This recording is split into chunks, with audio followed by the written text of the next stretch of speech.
Ready, boss? Okay, welcome everyone to this fantastic session of intravitreal injections. And our first talk will be by Dr. Manoj Khatri from Chennai, former Sankar Nethralaya alumni and the director of iDocs Hospitals and the chief of retina at Dr. Mohan Rajan's eye hospital.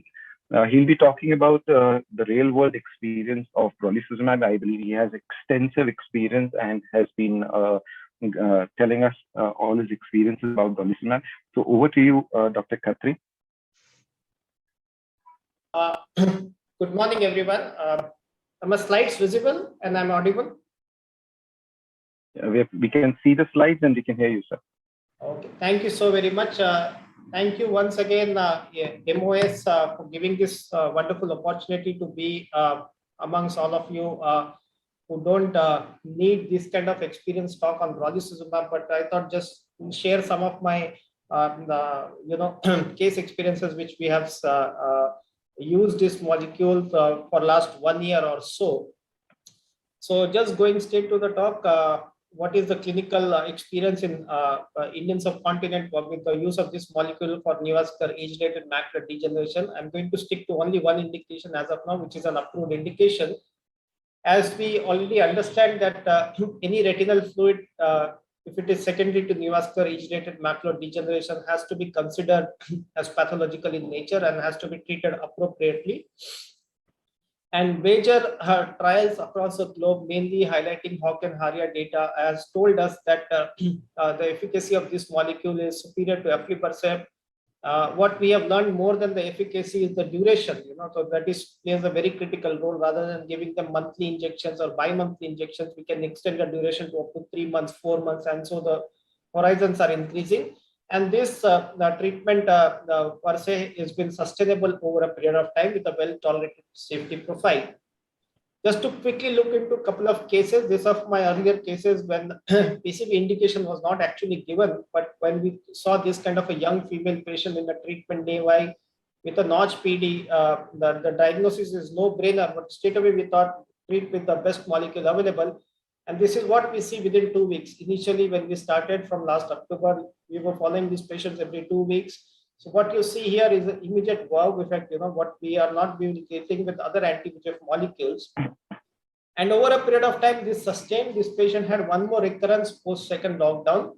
But when she came with the recurrence as well, then with such an extensive subretinal fluid, again, we will go back to the same molecule and within a couple of injections itself, we get a very good response. So over a period of time, these effects are quite sustainable and the patients do both functionally and anatomically quite well. Another patient at a treatment NAY, again kind of occult CNVM, he had a retinal detachment and also keratoplasty in this eye. But over a period of time, when we treated with brolucizumab, we get a very favorable response. He did also had one more recurrence, and over a period of time, the recurrence was also treated with the same molecule. But interestingly, what we have seen here is patients who have been treated in the past as well with different anti-VEGF molecules, like this patient who has been on aflibercept, had a recurrence post first COVID-19 lockdown, came with such kind of a vengeance looking CNVM with such a thick shrimp here. We are doubting whether any benefit of treatment will be there or not. But with just one injection, what you can see here is pre-injection and this is post-injection, a dramatic anatomical and a functional response. And over a period of time, these patients have done quite well. This was just after one injection, 4 weeks post-injection. And then after second injection, you can see most of this choroidal neovascular membranes has resolved and very well outer retinal architecture restored. So this is one of the major USP of this particular molecule, that the outer retinal structure restoration is quite dramatic pace and which also keeps sustained over a period of time. This was a mother of an ophthalmologist treated elsewhere with 4 other anti-VEGF injections. When I saw this kind of a chronicity, chronic changes in the outer retina here, when they came to me, I said straight away, let's go with brolucizumab rather than wasting time with other anti-VEGFs. It's not that the other anti-VEGFs are inferior, but what you get is a good dramatic response in just one injection. This is immediately post second week of the first injection. And over a period of time, this patient had one more recurrence, but you can see here there are no changes in the outer retina, even in the recurrence phase. And when you keep these patients with treatment with the same molecule, over a period of time, they do quite well, and there is a good anatomical and functional response in these retinas. This patient had about 20/40 vision now at last follow-up visit, which is quite satisfactory for this kind of treatment, for this kind of pathology. Another patient who was on aflibercept in the past, lost to follow-up during the first lockdown of COVID-19, came with a recurrence. Again, there are dilemmas whether you are going to achieve much with any kind of treatment. But once you give brolucizumab to this kind of a recalcitrant cases, over a period of time, they do pretty well.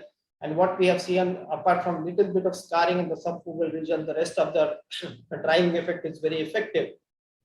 One of my other patients who has been treated for pigment epithelial detachment by myself with aflibercept was doing a fairly okay. There was a good favorable outcome. It's not that the PED was not subsiding for the treatment, but when we have started this kind of a subretinal fluid at the edges, I thought, let me shift over from this aflibercept to brolucizumab.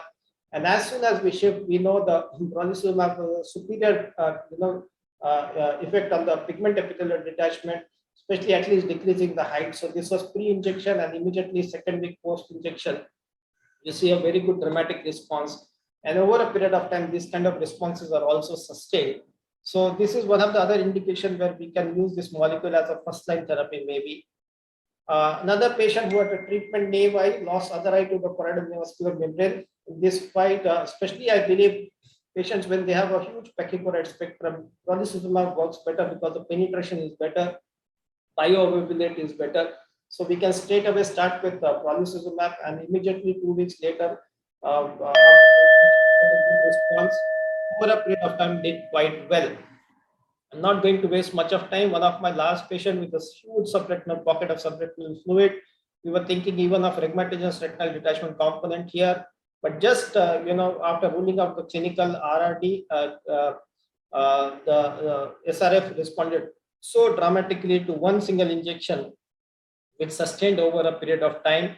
This patient did have a recurrence once more after 4 months or so, but responded quite well to the treatment.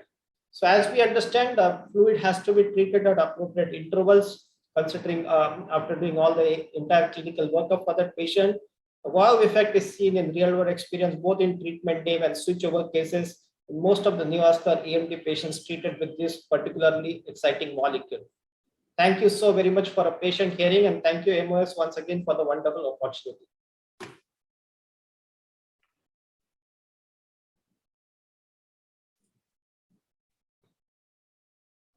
I think I'm well in time. Piyush, you're muted. Piyush. Oh, sorry. Thank you, sir. Thank you, Dr. Khatri, sir, for this lucid presentation and well before time. So I can see Dr. Dudani eager to make some comments. He has excellent experience with brolucizumab as well. Sir, would you like to make any comments over here? Yeah, I think his presentation was really good. And, I just had one thing that even now we are seeing some, people like if they are like, not willing to give brolucizumab. Like I had my colleague who was in UK and her dad had got AMD, so I suggested that it was a bad AMD. The vision had gone down dramatically due to the lockdown. So I suggested brolucizumab, but she was very apprehensive and she said, no, that causes vasculitis. I would not go. And that patient would have done really well, So I think we need to really educate our colleagues that the incidence of this side effect of inflammation and vasculitis is there. You should be aware of it, but not get scared and use this molecule, which gives excellent drying in these difficult cases. Wonderful point, sir. Any other questions or any other comments from any other panelists? Dr. Saurav Sinha, sir? No, can I make a quick comment? One case here in Calcutta, one-eyed patient, other eye large scar, horrible, nearly a pan-off kind of a situation. Not just end of scleritis, the works, non-involvement. So, and it was going around to it came 3 or 4 of the usual patient in the second, third, fourth opinion. I saw that and I got so scared. I don't know what the hell. And we were trying to say, no. Sir, first injection or before that, any first Pagenax? Known to somebody very well. All of you know him also. part-time medical retina person, prolific surgeon. Now, the point I'm going to make here is that possibly if you have a very suspicious patient, like Ajay's friend's father, the friend, maybe if it's a one-eyed patient, it's sort of, I would think little bit go slow. I totally agree with you. Totally agree with you, sir. Case I love selection is the key. Paganax. I think it's fantastic. No, but case selection is the key, sir. Actually. Yeah, Case I would selection. just a little word of caution. Maybe True. after I saw that my number of Paganax got, I suddenly started thinking, "Arey yaar, kuch ho jayega to," which I wasn't doing till I saw that case. True. Can I make a Nothing comment? against Paganax, just the how it works. I think it's fantastic. Anybody, So was Manoj, this the treatment? diabetics, have you used, Manoj? No, I have never used any, apart from any other approved indication, I have not used, but a lot of patients treated by other colleagues I have seen, sir, they are showing very dramatic response. Ajay, diabetics? Yeah, Saurav, I have used in few of my patients and the results are good, but I would just say, compared to AMD, the results are not wow, In the AMD patients with PEDs and the fluid just disappears in a week. In the DME, I've not seen that wow effect, which I'm seeing with AMD patients, I have done quite a few naive PCV patients. Yeah. Not the large subretinal leaves, the ones which are inside the arcade types, with gas, without gas, and wow means really wow. Yeah, it's unbelievably wow. Yeah, true. I have given it in diabetic patients myself. Same with what Dudani sir has said. The immediate resolution of fluid that happens with patients with AMD is it's not the same with other cases. I've given it in patients with off-label, of course, I've given it patients with vein occlusions as well. The requirement for multiple injections is certainly there. The effect is, however, longer lasting as compared to, say, ranibizumab. So that was the only advantage that I felt in patients with diabetic macular edema or in patients with vein occlusions. So, Sinha, I would like to ask you, the patient that you described, was this a treatment naive patient or was this a patient who had previously received injection? Treatment naive. And given it at a good center by a senior person who does lots of injections. So that part we can't. And I talked to him personally myself on the phone saying, "Aapka patient aaya hai." So I know it's somebody I can vouch for the OT and the precautions that they take. Can I make a comment? Please. Please. I don't have a very huge experience. In fact, I have used only in 4 patients, and that too maybe single injections, except in one patient I have given twice. Now, this patient was one of my relative, was on aflibercept, Eylea, for a long time with PCV, was doing fairly well, but needed injection every 6 weeks or so. So once I gave her Pagenex, she responded well, and the duration could be increased to around, say, 2.5 months.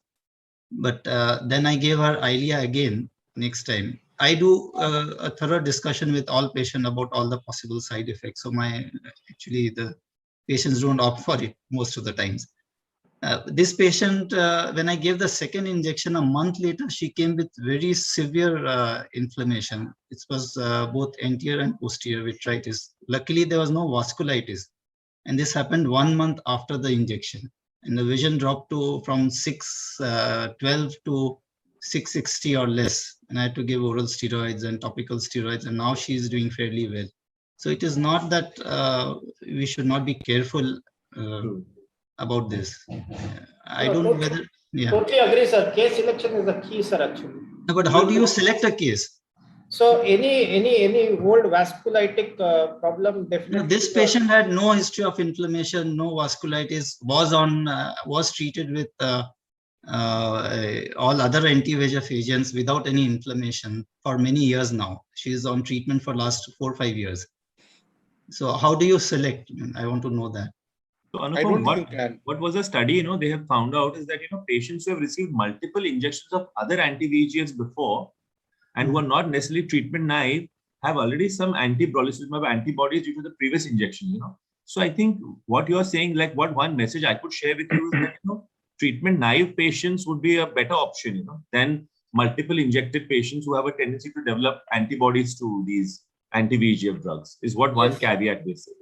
Okay, but because I thought that this is more common if you have used brolucizumab multiple times, and second or third injection, probably third or fourth injection gives reaction, the more risk of reaction. True, correct. That is there, sir, but still we are not having too much of clarity on this area. So The patients who have received 40-50 injections in the past, especially, is very typical of AMD. Better to be little careful with the use of brolucizumab in those patients. Great, great. So can we move on to the next presentation now? We have Please. we have one of the strongest avengers of vitreoretina making the next presentation. So Dr. Rajesh Shukre, sir, would you like to introduce Dr. Dudani? And Dr. Rajesh Shukre, sir, are you there? Okay, so the next presentation is by the boss of Retina Care Center, Mumbai Retina Care Center in Bombay, one of the most leading and dynamic vitreoretinal surgeons in our country today, Dr. Ajay Dudani, sir, who I like to say is the Bruce, the Hulk of the Avengers of vitreoretina. So can you please do make a presentation? Thanks. So I think when we started up a discussion, as you know, I and Piyush said that the Pagenex doesn't work very well in DME. So because as I will tell you, why it doesn't work so well vis-a-vis other medicines. So the battle of DME, you know, basically is a sort of a battle of like COVID. You know, it's a battle of cytokines where you have a lot of immunomodulators which are working, which are leading to angiogenesis, vascular permeability, vascular occlusion, and neurodegeneration. So I think you've got to tackle all these cytokines rather than just tackling one anti-VEGF, because DME is a multifactorial disease. So would you call Batman or would you call Justice League?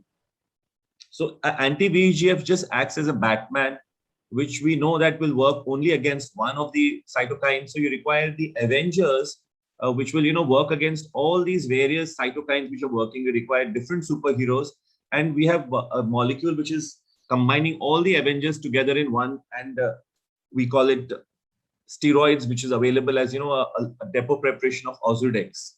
So we are all aware that, you know, all diabetic macular edemas are not the same. There are a lot of rebellious patients. So there are one type of rebellious is where you cut an apple and you get an orange. So this is, you expect the unexpected, and you would have experienced these patients which don't respond to your anti-VEGF. Then you have these rebel patients, you know, the patients where the problem is DME and the patient will not come for regular follow-ups. So you tell him to come back. He said, oh, you know, because these are young patients who are working and who have other commitments. So they don't necessarily follow up like our elderly AMD patients, you know. So these rebellious patients of DME, you should ensure compliance is the main key, key in controlling the progression of the disease and to prevent irreversible vision loss. So progression of PDR in 5 years among NPDR patients is very strong, especially in the severe NPDR patients. And Ozurdex, with its long duration of action, helps in ensuring compliance and controlling progression and visual disability in these patients. So the non-responders or the partial responders to anti-VEGFs are the problem cases of DME. And so VEGF is not the whole story in these cases. As we know that the RISE and RIGHT study, 60% of the patients didn't meet the endpoint of having vision improvement by more than 5 lines. And Vivid Vista similarly also had 60% patients who didn't meet the endpoint at 100 weeks, that's 2 years. And the protocol T, 33 to 55% did not improve by 15 letters or more at 1 year. So there is there's a war going on in your retina in DME patients. And we are aware that, you know, this subgroup of patients who initially don't do well, you know, as we are aware in protocol I, till the end, they don't do well, you know. So this is a patient who won't gain, you know, about 40% of the patients won't gain even 5 letters of line with a constant anti-VEGF suppression. This meta-analysis by Mr. Khan et al. Showed the efficacy of Ozurdex for DME in refractory patients to anti-VEGF. And it had a robust data of, you know, almost 4,000 patients, and the Ozurdex led to a 4-line improvement at 6 months in these patients. And we have all seen in our practice also when we switch our patients, you know, from anti-VEGFs to Ozurdex, which we add. So visual acuity gains, are they reproducible with anti-VEGF in real life? So, you know, 40% of the patients gain 3-line vision improvement at 24 months, even after monthly injections. And in real world, only about 75% of the patients receive less than 3 anti-VEGF injections. So means even in a country like USA, you know, the follow-up and the utilization of injections is very low. So compliance and comprehension is a bigger challenge for us in a developing country like India, especially where the cost is very high, So these are the various studies, starting from the Champlain to the Mozart study, and which have shown very clearly that most of these patients with Ozurdex, especially if they are the pseudophakic group, they do much better with Ozurdex, with vision improvement also, which is maintained for almost, I would say, 4 months, as I will show you in my cases. This was another 2020 paper I got in ophthalmology, in which, it's a registry showing that almost about 340 eyes in 8 countries, 25 sites, with almost 762 injections. So there was a 22% 15-letter gain, almost a 40% 10-letter gain, and peak improvement occurred at about 2 months, you could say, about 2.5 months. And there was definite improvement in the reduction in the thickness also, and the treatment naive patients did well. So I am also going, more and more to treating this treatment naive patient with a combination of Ozurdex, and I use laser in these patients, to act as an anti-VEGF agent, because we are aware that laser reduces the VEGF load, So I've also tried to try this out in patients. But the bugbear is the rise in IOP, which is seen in almost 7 to 10% of the patients, and which is not very high, and can be controlled with a single anti-glaucoma medication. So let's talk about this 60-year-old patient. It was a one-eyed patient. I'm seeing him over 9 years. It was the one eye was lost due to PDR. I had done a vitrectomy and he didn't do very well. He had received multiple Avastins and had undergone a total PRP scatter. And also I do a focal modified grid in these patients. He had a vision of 660, and we had to switch him to Ozurdex. I'll show you why briefly. So this is how the case starts. This is a sort of a diffuse diabetic macular edema where this fluid is turbid, which shows that this patient has a lot of inflammatory element, with HRFs are seen here. So it is the fluid is to not move very well with, anti-VEGF Avastins. You can see that comes, it goes. And this wow effect I got with a single injection of Ozurdex. He required about 3 injections over a period of time. And last, when he came, he didn't require an injection after this 2 years of lockdown, which he came to me, and he was still flat with the last injection. So I would say again, compared to AMD, DME is a sort of a finite treatment, I would say. If the patient is controlling himself and is having a good diabetic control and having his HbA1c in control, unlike wet AMD, DME, I would risk to say it's a relatively a finite disease, if you can treat it well. So this is again a patient, a 75-year-old male, uncontrolled diabetic, received laser and some injection somewhere, one eye. Other eye had foveal atrophy. This is how the story starts in 2017. He's got drill, CME, VMT. Someone said removes membranes. This is the one shot at 2 months. Look at this. But he comes back. Again, we gave beautiful. Again, he comes back in lockdown. This is the situation we are facing all, these patients, Again, he received an injection and he's doing better now. So this is another patient, both eyes, post-op DME with CME, multiple Avastins, didn't do very well, got his Ozurdex, and vision from 660 came to 612. So this is how it starts. See this hazy fluid, this suggests that there's an inflammatory component to this, which works very well, Instead of having clear cysts, you have this, hazy cyst. And this is 2013, it starts, So it doesn't work very well with Avastins. This is the dip you get back with, beautiful anatomical outcome with Ozurdex. See the PRP, which is done here, so he's really doing well. It again comes back, but it really responds so well. The other eye, then don't forget to see that there might be an, associated disease which develops. So he developed an occult CNVM in this eye, and he was not responding to this. He had a small pupil, so I couldn't see his fundus very well. And then we had to switch him back to eccentrics for his CNVM, which may be developed at the edge of a scar. This is another patient of mine, again, post-cataract surgery. You can see the edema here. This is a typical CME with CSME combination. You can see the cysts here. And look at the beautiful response to the single shot of Ozurdex. It stays that way. The other eye, again, it comes back. It requires multiple injections. But in the end, even if in spite of the ERM, he's doing really well. So these guys do very well in the end, and but you have to look out for the recurrence in these patients when they have a poor control. So this is a patient who didn't receive any treatment because he lost one eye to an anti-VEGF injection, like Saurav was saying. And this eye also does respond to topical therapy. See, over the period of time, over 5 years, I'm showing you how this CME responds to systemic control and just topical therapy. This is the last case I'll share with you. A teacher who was teaching, and this is how she responded: right eye, left eye. You can see, a complex CME which didn't work very well with laser or with Avastin. And this is the response we got post Ozurdex. You can see that, the foveal contour just comes back. That's the right eye. And this is recently, she's come back again after the lockdown of 1.5 years, and she's really flat. She said, "Doctor, give me another injection." I said, what for should I give you? This is the left eye. Look at the beauty, which these eyes resolve with. So this is one cyst which didn't respond to Avastin. It is to come back. That hazy fluid which I showed you, which shows an inflammatory component, and look at the response to a single Ozurdex. That was the previous responses were to Avastin, and he stayed flat. Post lockdown, again flat. There's no need for any injection. This is a giant CME responding to a single injection and stays flat. Thank you so much for your patient hearing. Sorry, I took a little extra time. Thanks so much. Absolutely no problem, sir. Thank you for this wonderful presentation. Such miraculous results. What I'd like to add is that apart from most of the diabetic patients that you had shown us, we do expect excellent responses in patients with uveitic CME, with patients with Ozurdex as well. True. This is my go-to drug in patients with uveitic CME, as well as non-responders or tapering responses achieved with anti-VEGFs in patients with vascular occlusions as well.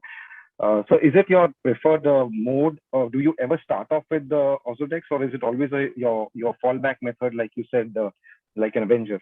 Yeah. So as I would say, I would do, in treatment naive patients where there's a predominant sort of, as I showed you, an inflammatory element of CME, which HRFs and everything. And I would always add it with some laser in these patients. I do a little focal laser or a little modified grid laser as an anti-VEGF, So I am, because I've seen that cost is the big factor here. 3 injections you give, and then post-injection, it comes back with a vengeance, means once the effect goes at 30 days, that CME is worse than what it started with, the DME. Whereas Ozurdex is like, it's got a calming effect. It stays there and it keeps the eye down. So I have tried in a lot of treatment naive patients also. Saurabh, sir? One question to you. You mentioned it thrice rather, that the hazy cysts are inflammatory. Is it your personal opinion, or are you talking about it like HRF is a well-known entity? I don't mean to be nasty to you. No, I'm just assuming, ask you a question. I just showed you those images. Did you see those cysts, I saw those images, but so is this your personal feeling, or is you quoting an article? No, this is my personal feel. I agree with you. I have no opinion. Second, would you give Ozurdex in a 55-year-old sort of semi-recalcitrant, semi-patient with a clear lens, no cataract with Ozurdex? Yeah, that's a very good point. I think, in these patients, a 55-year-old male who has a very clear lens, I would definitely err on the side of going anti-VEGF. I totally agree with you. Totally agree with you. Because this hoo-ha about cataract developing, I think is something too much. The baat pe log cataract kar rahe hain. As a diabetic patient, they have this severe reservation about it. I think it's very... Yes, I have. Because I don't want to see CME with DME. Yeah. If you do the economics behind, if you have a bilateral disease, inject anti-VEGF, whichever one, in both eyes over the whole year, and Ozurdex will be cheaper for the patient. True. Agreed. Thank you. Thanks, sir. Thank you. Can we move on to the next talk? It's a pleasure to welcome Dr. Pooja Sinha from Patna. So now from Chennai to Bombay and now to Patna. She is the chief of retina at AD Eye Institute at Patna. And welcome, ma'am. If your slides are ready.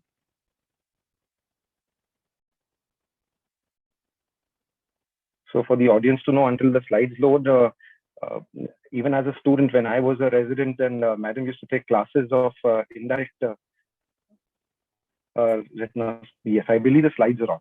Yes. Thank you. Thank you, Piyush. A very good morning to everyone. Am I audible?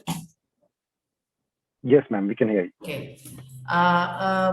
Big thanks and gratitude to Maharashtra Ophthalmic Society for giving me this opportunity. I miss being in Mumbai because we remember your excellent hospitality and the chance of meeting so many friends. So I'm sure that next year we'll be together again.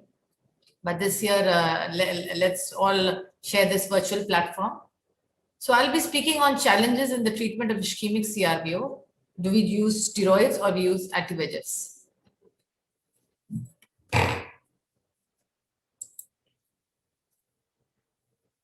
So all my medical retina colleagues will agree with me that CRVO is a very difficult and challenging disease entity to treat because of the time the patient reports to us, as well as the kind of macula that the patient has. So we know that macular edema is a frequent cause of decreased visual acuity in patients with CRVO. And the factors which lead to development of macular edema are increased venous pressure, elevated levels of VEGF, with subsequent breakdown of the blood-retinal barrier leakage, upregulation of other inflammatory mediators, and dysregulation of the endothelial tight junctions. So steroids, we all know, decrease the expression of VEGF and several inflammatory mediators, and therefore indirectly reduce VEGF levels in the vitreous cavity. Anti-inflammatory role is reducing the vascular permeability, inhibiting leukocyte movements, stabilizing endothelial tight junctions, and inhibiting prostaglandin and other cytokines. So 3 major steroids are currently being used in the treatment of CRVO. They're triamcinolone, dexamethasone, and fluocinolone. Let's all revise this core study, which was a randomized controlled trial, and it compared 1 milligram and 4 milligram doses of preservative-free triamcinolone versus observation in patients with macular edema and CRVO. And the results were that both 1 milligram and 4 milligram yielded better visual outcomes over 12 months than observation alone. And they also noted that the 4 milligram group had the highest rate of cataract formation and IOP elevation. So coming to the DEX implant, it's a potent water-soluble corticosteroid implant delivered to the vitreous cavity.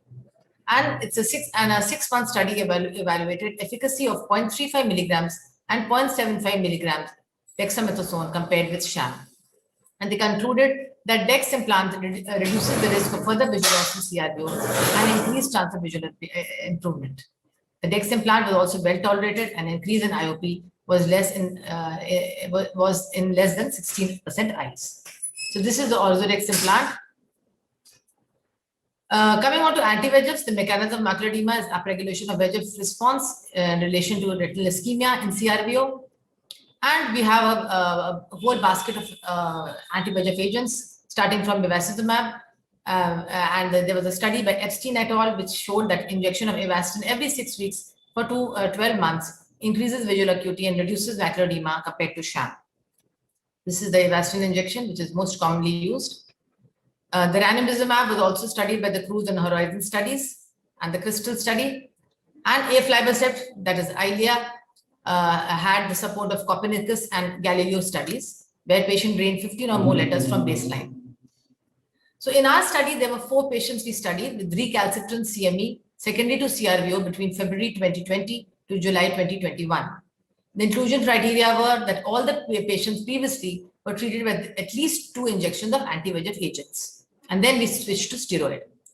All the patients are pseudophakics. There was no previous history of glaucoma. The average CMT was greater than 250 microns. Average best corrected visual acuity was less than 636 in the affected eye. And the treatment was then switched to 0.7 milligrams of DEX implant because of non-responsive or persistent CME.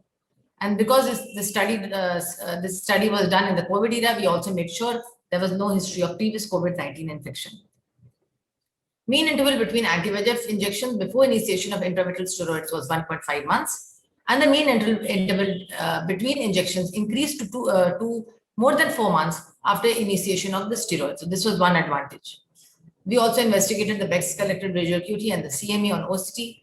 Scatter laser was done in 2 out of 4 cases for peripheral retinal non-perfusion and recurring CME, because we know that ischemic CRVO just lets out a whole basket of load of VEGF in the vitreous cavity. Re-injection of steroid implant was done at the end of 4 months in 1 patient. Mean anatomical outcome was significantly improved after initiation of steroids, along with slight improvement of mean functional visual outcome in chronic cases. Findings may be secondary to chronic CME, ischemia, and irreversible damage to the photoreceptors.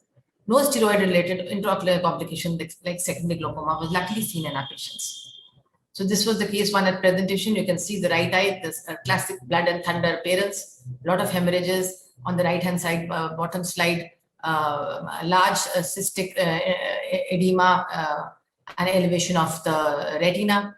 This was a 70-year-old retired general from the armed forces, and he also had a history of hypertension. You can see at this time of presentation, the visual acuity was counting finger 3 meters. After orthotics implant, the vision improved to 6/36. You can see the corresponding OCT below. Case 2 was a 55-year-old teacher in the secondary school, history of hypertension, increased cholesterol, reporting vision was 6/36, but she did very well with Ozurdex, vision improved to 6/18. This is another case which I recently saw. The whole retina was completely distorted. The lot of intraretinal edema, hemorrhages. After 1 month of injection, the edema had come down, the hemorrhages had decreased. And then after 2 months, again, the picture was still very satisfactory.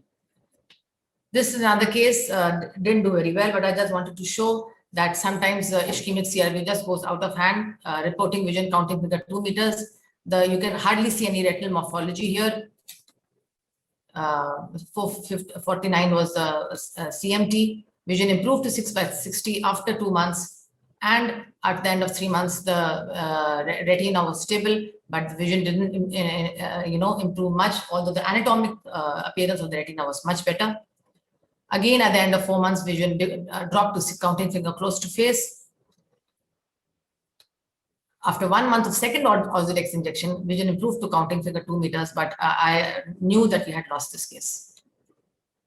So to summarize, as monotherapy, steroids alone have not been proven to be superior to anti-VEGFs, but with a higher incidence of side effects, especially after repeated dosing, anti-VEGFs still remain first line of treatment for medical CRVO. Role of steroids as an alternative therapy in resistant cases, alone or in combination with anti-VEGFs, is a viable option. Thank you so much for your patience here. Thank you, ma'am, for this wonderful presentation. So the takeaway over here is that we still inject with anti-VEGF in ischemic CRVO patients, which are extremely difficult patients to manage. And in cases of response that is inadequate, then we can definitely switch over to steroids. So with this, we quickly move on to the next presentation by Dr. Saurav Sinha, former Sankara Netralaya alumni and eminent vitreoretinal surgeon in Kolkata at Netralayam and BBI Foundation. He'll be talking about how he counsels his anti-VEGF, how he counsels his patients with the neovascular AMD patients for anti-VEGFs. Over to you, Dr. Saurav. Sir, we can't hear you.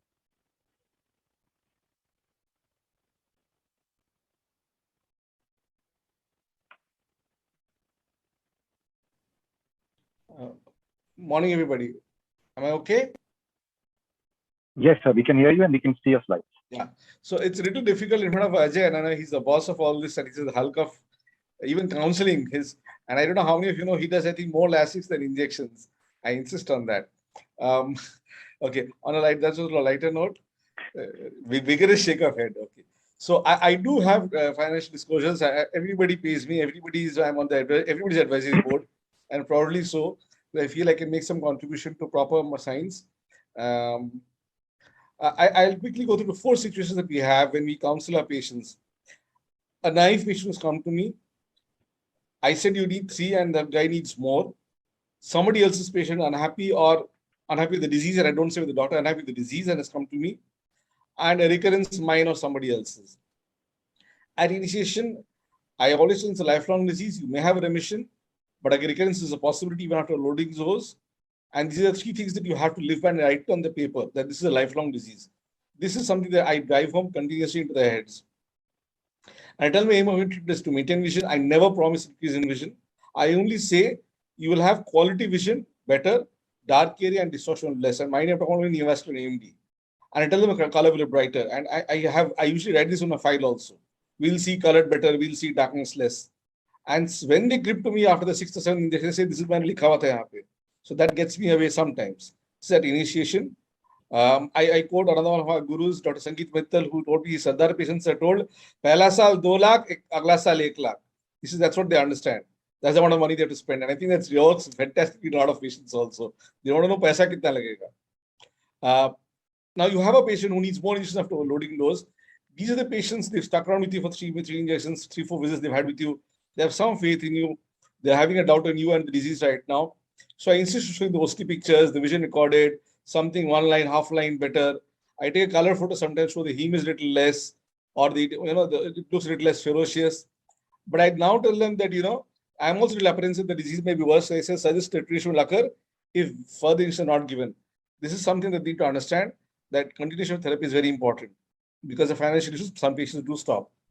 Now, supposing somebody else's patients, before I see the patient clinically, all of us have multiple files lying on our table.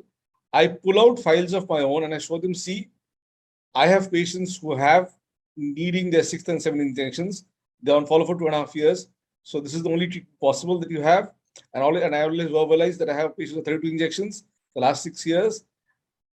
Before I see the patient, ask them what is the expectation of the difficulties, how the problems are solved there itself, not you clinical judgment that you're giving the patient injection chahiye, nahi chahiye. I think the patient just wants to have a definitive answer to what he expects from this treatment and what difficulties he's having. I think that's what we need to address more. I will quickly stop over here. This is a gentleman, 81-year-old. I've moved out his name. If you see here, he was giving injections in end of November and last year in January. Last year in January, he came to me a month later. So this is January, came to me in February. Not happy at all. And he said, after 3rd injection, my injection went down. And there's an old man who, if you see on the left side over here, he says, right eye, no vision. He's typed it out for me. But he has these 5 distinct complaints and all are nonsense complaints. LED white light, blade going RPM, smoky screen. But I took around a minute to read all that. And then he was already happy before I'd seen him. He said, you're the first doctor who's actually read this whole page of mine. He has taken so much effort to write it down for us. We must give value to that. The patient became immediately happy and he said, I have left eye, some haziness. I said, chala, ek OST karte left eye mein, and we'll see you back. But if he came back, he was already happy and he made peace that, okay, right eye, nothing more can be done. I think closure of therapy in these patients is necessary. Hand-holding is necessary. When they bring to you these lovely notes, we must look at them very, very carefully. Now, recurrence. Again, color photos, tell them this is part of the disease. And this is a patient, if you tell, I'm treating you now and you may have a recurrence again. If you think telling him this will make him angry, do it. If you don't tell him right now, angry, upset, sad, do it right now. You don't want that happening later on. So break the news of the patient right now. So those are the 4 situations that I talked about. How do I choose an anti-VEGF? I tell them that Avastin is a Roche company's international brand. It's not made for the eye, and a single vial is expensive. I don't use it because there's a very rare chance of infection, but I've used it on hundreds of patients. So I'm trying to reassure my patients, if you have treatment elsewhere with an Avastin, I'm fine by that. I've done it myself. It's not a poor drug. We sometimes rarely have injections, therefore I have this reservation about it. But in case you want to go elsewhere and have it, please go and have it. Ranibizumab, I talk about the original, the biosimilar. I do mention the price difference if it's an oversmart patient, my OPD itself. And I tell them that since 2006, this is the last 5 years, and there is a small difference. Things are becoming more difficult with Cipla one coming in, with Reliance one coming in. I don't know how I'll counsel in future with so many of them around. Lupin coming in another month's time. It's going to take a longer than see consultation with the anti-VEGF over here. This aflibercept, passively I do mention as an option to my initial patients. I don't mention the price. It's very difficult for the patients to understand why you would pay for one and not pay for the second one, again pay for the third and not pay the fourth, fifth. Inside the clinic, talking about this payment and non-payment can make them very, very confused. So I don't talk about it. My counselor talks about it. I do mention brolucizumab, whatever the case. I do mention that it's available. I read on the file. I tell them I'm holding on to this, but I put a mention on the file on this because patients may jump doctors and may hear about somebody else and say, he never told me about this, or you didn't mention this to me earlier. I normally follow 3 loading dose protocol instead of monthly checkups. To my very intelligent and very financial of patients who have had recurrence and had good vision recovery. Again, I insist over here, recurrences with vision recovery. I talk about it to an extent. I do have quite a few patients of mine who understood the implication. They walk in every 3 months and have an injection without any difficulty. For the oversmart patients who talk about heart attacks, I do tell them that if you had a last 3 months pregnant, I will not do the injection for you. Little oversmart patients, I say up to 6 months also. Otherwise, safe. Again, kuch hoga to nahi. Are you sure nothing will happen? That kind of, hyper patient, family, over smart son, Google doctor, daughter. I tell them that even paracetamol can cause disaster complications, non-intact lac patients. So I'm not God. I can't promise anything. I have these pamphlets which I give out in the vernacular language, and I tell the patients who don't know what's going to happen, they sort of read this and they feel happy. I've had some instructions, some clarity as to what this injection business is all about. Of course, this is for naive patients or new patients. And I have a clear-cut chart which I give my patients at what costs how much, and I tell them that hospital charges 1,700, I charge 500. It is for what medication you choose. I will not decrease my price. You do the expensive one, you do the Indian one. I don't care. My intellectual capacity remains the same. So I will charge the same amount of money. I will not decrease my amount. Except if you're a doctor, then I charge you 1,000 rupees less. And I give a written one. My latest one also has Brodosumab in this, added in that. Why I mentioned even the coordinate numbers? They then tell them the third one is there and the fourth one is free. My counsel doesn't say that to them. I tell them, give them a call and find out the deal that you have. We don't do it ourselves. I do withhold treatment sometimes, large submacular heme. I play God over there, multiple injections, counterfeit vision. I tell them, get lost. Let's leave it at that. Huge heme, vitiligo already done elsewhere. I tell them, no, I'm not going to treat you anymore. I think just leave it at that. My query to these esteemed people, colleagues of mine, my last slide. When you have a patient who's very aggressive on duration of treatment, while on your treatment, how do you handle this patient? And it's difficult. Anything special that you see or do? You're treating one hand, the other hand develops a CNVM. It does happen once in a while. Once in a while. How do you handle these patients? And this is something I'm sure all of us have had. The free file injection did not work. The patient decides, not you. Patient insists that wo injection diya, wo kaam nahi kiya, wo the free mein tha. I also have a new set of patients who have not been advised Eylea Brodosumab elsewhere, and I've come to you, and you are not talking about Paganex, saying that this is a possibility, but it's not been told to them. So what do you do in this kind of a patient? Thank you so much, my associates, 6 of us together. That's all. Thank you so much. Thank you so much, Saurav sir, for this fantastic presentation. It certainly gave me a lot of points to incorporate in my practice, especially if I have troublemaking patients, maybe from Kolkata, then I know how to deal with them now. If there are no more questions, then we move on. If there are any questions. So we'll move on to the next presentation, which is also the last presentation.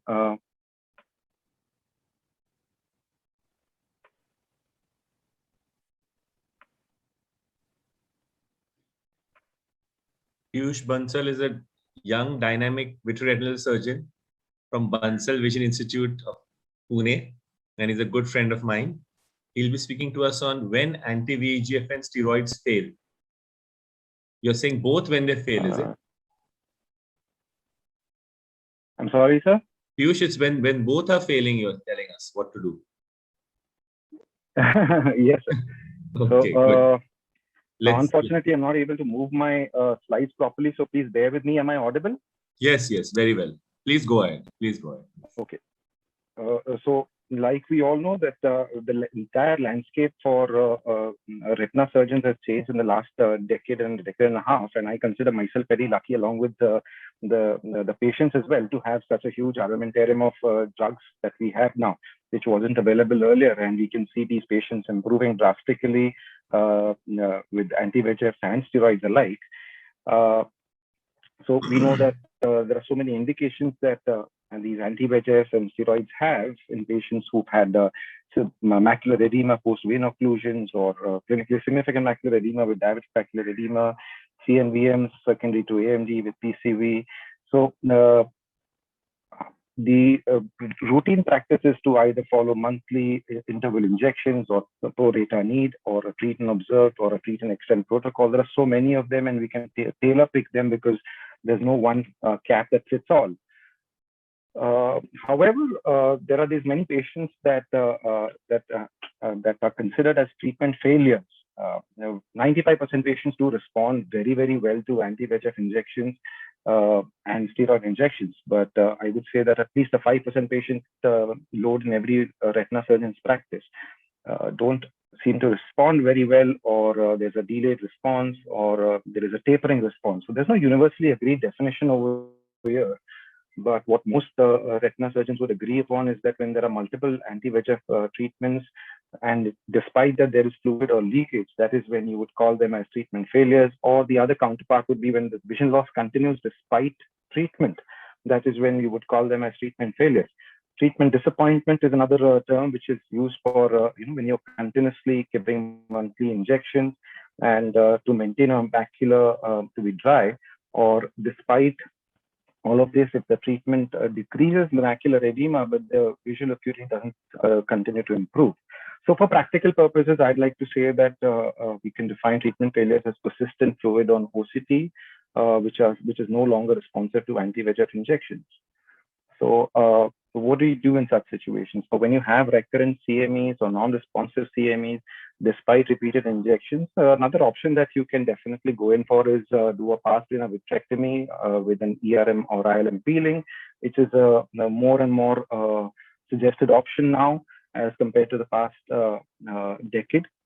There are many investigations which show the same, that there is a significant amount of improvement of macular edema in such situations, whether it be diabetic or vein occlusions.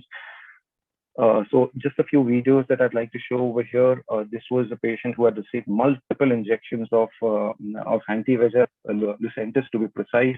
I think around 8 or 9 injections, followed by a couple of Ozurdex shots as well. The edema just kept bouncing back. And what we did was do a vitrectomy in such a situation. You can see that the PVD is being peeled off. Now, removing the PVD helps in reducing the traction, the vertical traction, followed by peeling the internal limiting membrane over here. You see that's a boggy looking retina, and peeling the ILM can be a bit challenging. However, a good peel is ensures that there is good oxygenation to the entire macula, and subsequent chances of recurrence of macular edema certainly become less. So this patient did quite well. After 3 months of follow-up, the requirement of injections did come down.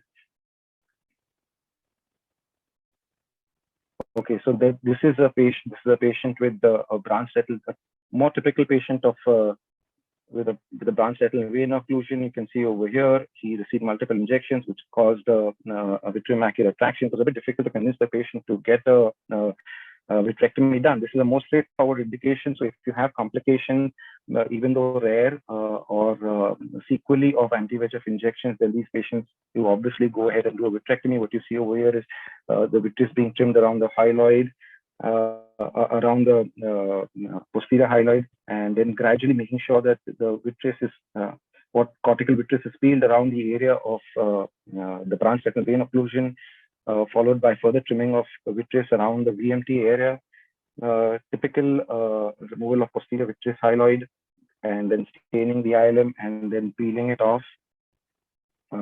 As usual, as in most cases, I like to go slightly slower over here and go peel across and make sure that there is no ILM remaining over here. Try to remove it in toto as against going in a capsular excess or a macular excess like fashion. You can see on the top right hand side that the patient did quite well. Patient did not require any subsequent injections either. Diabetic. So this patient I remember because patient had received, I don't know, over 20 injections, but then just kept on the edema failed to resolve, and so what we did was do a vitrectomy. I like to use Kenacort in some cases, especially diabetics, to make sure that you're removing all the posterior cortical vitreous. There is a vitreoscheisis that is seen in many of these patients, and it's important to remove all the vitreous in such situations. And I like to peel over here as well. It's not a mandate, but then it definitely increases the oxygenation and reduces the chances of recurrent edema. Your patient did quite well. And okay, so another patient with the, you can see the epiretinal membrane causing, so the chances of macular edema resolving in the presence of these epiretinal membranes is further reduced, and it's wise to go in and operate in such situations and try to reduce the chances of recurrent macular edema. You can see post-operatively on the right-hand corner, after removing the ERM and the ILM peeling, the patient did not require any further injections. Okay, let me skip this one. So, there are so many treatment modalities that are available to us, whether it's laser, anti-VEGF, steroids, PRP, surgery. But, there is such a big overlap in most of these situations. So many a times have to use a combination of all of them, like sir said that he likes to use steroids, and then perhaps also use you use laser, which acts, which reduces the VEGF load. Like I've already discussed, there are various mechanisms which help in such situations. That is, removing the posterior hyaloid reduces the risk of vitreous traction. It increases oxygen permeability and the tension in the inner retina, reduces the VEGF load, and reduces the inflammatory cytokines. Okay, sorry about that. I don't have the time now. So what about clinical evidence? We have more and more studies. This is just one that I'm showing, that it showed that pass-in a vitrectomy with ILM peeling alone resulted in improvement in a greater amount of vision improvement as compared to other therapies. However, having said that, we still do prefer non-surgical treatments like intravitreal injections, which cause an increase in visual acuity rather than just stabilizing. What I follow is, if we have a treatment-naive CME, we give patients anti-VEGF. If they are refractory, we do go in for steroid implants. I do prefer giving steroid depot implants as compared to IVT. I rarely use IVT in my practice. Anti-VEGF or steroids is a combination I don't use as much, but there are people who have excellent results with that. If there are still refractory patients, then those are the patients that I go in and go vitrectomy along with the standard ERM, ILM peeling. So, in summary, in cases of recurrent macular edema which are not responsive to repeated anti-VEGF, pass-in vitrectomy and ILM peeling is a viable option. However, even when macular edema resolves, visual acuity recovery might still not be the case because of photoreceptor layer damage. This has to be clearly explained to the patient, and we reserve this only for patients who have are not responders because of the surgical complications that can occur. And it is recommended to be the final treatment option only if there is no improvement with pharmacotherapy. So thank you very much. Excellent, Piyush. I think the videos were really to die for. I mean, you pointed out very well. But I just want to say one thing only, Piyush, that we have to be very aware that you're going to lose the vitreous sink in these patients. So I have had some patients of PDR who have undergone a vitrectomy for the PDR, and then when they develop a refractory CME or DME after that, your anti-VEGFs don't work as well, is what I've seen. And so we have to be very wary, I think, before going in vitrectomy in these eyes, because you're going to lose the vitreous sink for the life of that patient. And the drugs don't work more than a week, I've seen in these patients. Anyone else on the panel? Any opinion on that? Or absolutely, sir. This is what I tell my patients as well. Because these patients are absolutely sick and tired of receiving these intravitreal injections, and they've window shopped, they've traveled to different continents, at least the ones that I've operated. True, and it's really difficult to convince them. I always tell them that if you do a vitrectomy in such situations, your half-life is going to reduce to less than maybe 15 days. Best case scenario, 15 days.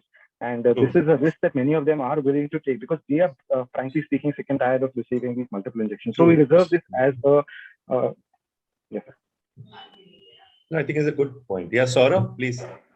Calcutta is a very cheap city, and surgeries here are very, very, very cheap. So, unfortunately, I named them Disha Shushu does most vitrectomies around 30,000 rupees. Most vitrectomies. So patients will tell us, those who have finished these multiple injection, window shopping, hospital shopping, injection ka bhi, surgery ka 30 pe kar do na, nakki karo. So you usually have patients who coming and telling you these things, True. Wow. So then it's like, "Arey yaar, ye kya bol raha hai?" And like, I'm not very much in sync with what Piyush says. I have my own reservations. I have nothing against what he's saying or proposing in the studies he's shown, but somehow I'm not convinced about it. I have done my share of ILM peeling. We've all done our share of these, I'm sure. But this is something I'm taking from a different point of view. Patient's point of view is $130,000, multiple injections cost more than that. So they are for that. So I always tell them that the chances of improvement with surgery is definitely not going to be there, but the chances of improvement with injections is certainly going to be there. So that acts as a definite deterrent because it is what we know for sure.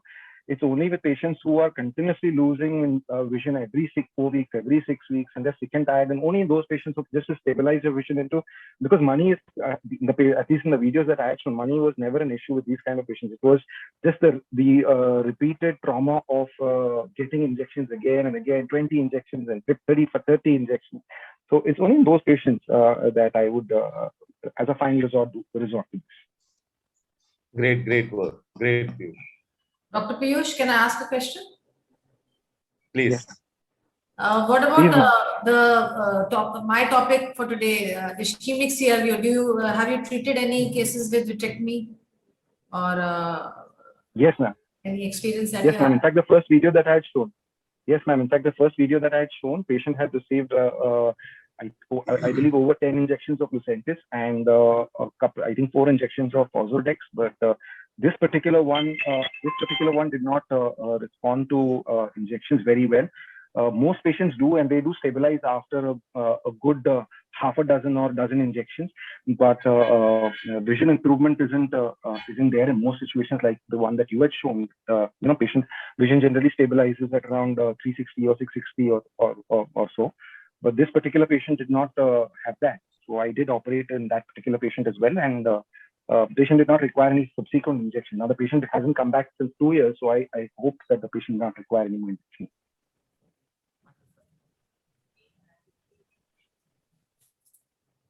Well, if there are no more questions, I think we just finished exactly at 12.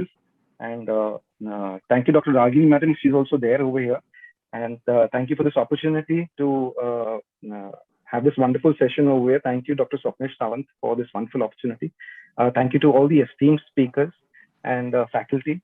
Saurabh, sir, you would like to say something? Oh, okay. Over to you, Dr. Swapnesh.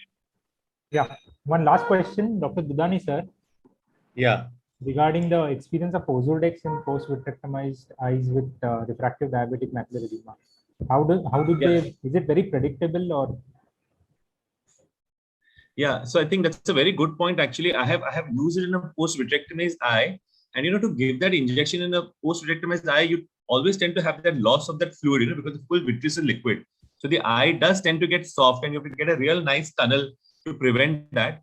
The one very sad side effect I had in one of my patients who was, aphakic, because he had also had to undergo a lens removal because he had got P. acnes infection, and he was aphakic, and I gave an injection for his CME, DME. And that implant came into the AC, and you can't imagine how bad it becomes. It causes bullous keratopathy. So I think in an aphakic patient with vitrectomized, please never use a Ozurdex implant, because it always comes in the AC. The Ozurdex, even the box says you're not supposed to use an aphakic. They have made that. And I have given in pseudophakic vitrectomized eyes. 30 gauge needle, I inject, make the eye very high, tight pressure, and then I give the Ozurdex. True. One small trick that I've done before. Thanks. Thank you so much, all of you. It was great